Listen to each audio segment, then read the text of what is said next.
something different. We're going to have some art to add to the science of the day. And we're lucky enough to have with us Caroline Harvey, who's a spoken word artist and a visiting professor at Berkeley School of Music. She comes from Boston, Massachusetts. She's a well-regarded poet. She's been featured on film and TV and as a Pushcart Prize nominee.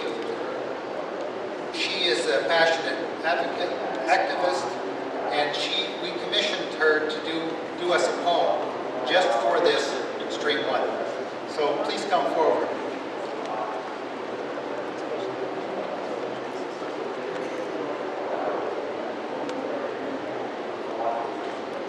Hello, and thank you so much to Stephen for having me here.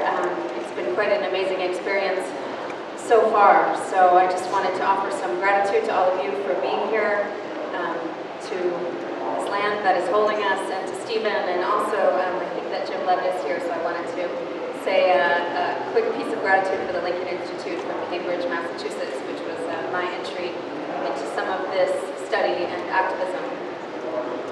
So I've written a poem for you, and the process was quite meaningful and important for me, so I feel from a personal place quite grateful to be able to share it with you, and also afterwards to maybe speak with some of you if you're curious about how to incorporate the creative practices of writing, film, art, etc. into your work as an activist and your work as educators and scientists and leaders in this field. Thank you. This poem is called Litany of Invisible Things. 1. I live on the 14th floor of a building made of glass and steel and artifice. When I walk to work, my boots bite back the cement sidewalk. I dodge the glare of construction workers, the pulse of jackhammers, the blue and yellow awnings of business, some full of customers, some with doors as closed as a cemetery. For those who can afford it, the U.S. city is a vessel squeezed by convenience. Food delivered hot to an apartment door. 24-hour Target superstore. My choice of hospitals and a constant rotation of shops and restaurants. I may never see the lands that grow my food. I don't know where my drinking water comes from. My cat lives inside, and together we track the one hungry hawk circling the organized trees in the park outside our window. The bed where I sleep is 400 miles from the farm where I grew up, where the horses needed tending, the thirsty and unruly gardens. It is months between visits to the grass, to the sea. It is years since I walked barefoot in the canyon, since I rode my mother's horses in the woods. Sometimes when I sleep, I dream of the smell of evergreens, the saddle and the bit, the feel of smooth leather reins in my grip. I dream of the brown earth flung up from hooves, the horse galloping, her heaving lungs, her black mane. And I wake up so lonely for the land that grew me. 2. There is no life for me on the farm anymore. And so it goes. The years pass and we choose our work and we settle into the rhythm of a good life. And I am happy most days in the city, content to dream of the woods from my plastic palace on the 14th floor, but there is little there to remind me of the land. The metal faucet does not speak of the rivers. The new building of condominiums does not name the forest that shed its timber. When I make my purchase at the pharmacy, I am not shown the plants and shrubs that blended to heal me, the origin, the medicine, the jungle, soundless and unseen. 3. None among us could eat, drink, heal, work, or grow without our sacred lands and seas, yet still it has become the truth for some, for me, that to care about the earth is a choice. But what of my neighbors in New Orleans, in Darfur? What of the retreated glaciers, of the fires in Big Sur, the melting Arctic, the Great Barrier Reef, the flooded Pacific Islands? What of the communities who are made choiceless?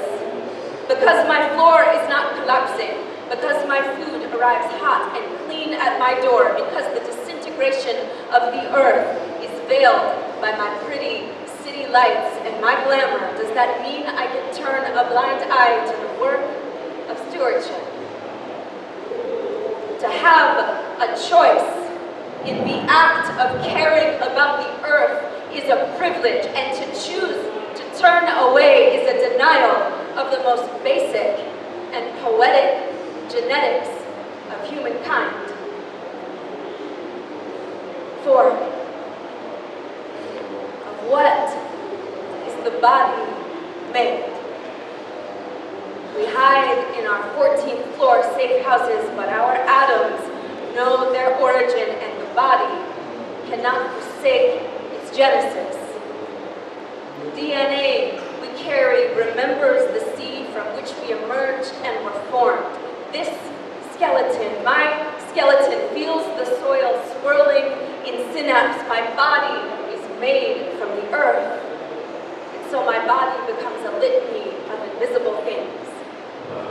My soma, a holy list of places my molecules have been but can no longer see, the names of lands whose imperceptible particles piece together my ancestry and my form. Here, in my hip, wood buffalo. Denali in my collarbone, a speck of the skeletal coast on my tongue, okapi in my hands, Glen Canyon for throat, Lake Torrens in my ribs, my legs made of Waterton, my arms from Yellowstone, Jasper in the asymmetrical iris of my left eye, Manu and Serengeti in my tendon, Laguna, San Rafael in the arch of my foot, Boma in my fingers, Limpopo pulsing electric in my blood, and the woods of my parents' house. In upstate New York, bedded in hair that shakes like a black mane. My anatomy is an atlas and a recitation. 5. Consider the moon that vanishes once a day. The phantasmal stars dead before their light reaches you. The dreams you will have, but not remember. What unseeable gift sustains you? You are being asked now to make of your marrow a monument, to record the unnoticed and to believe in the invisible, but you can see it, can't you? You can see the river, even though it hides behind the metal and pipe of your sink. You can see the tree, even though the city workers call it foundation and frame, and you can see the ocean, can't you? You see it every day when it leaks from your eyes onto your cheek. You are made of this world. Salt, sand, wind, and remnant. We are made of each other. This holy harvest, this manifest terra residing here in bones and in breath. Inhale. Good. Now you are made of this moment, too. Savor it before it's gone.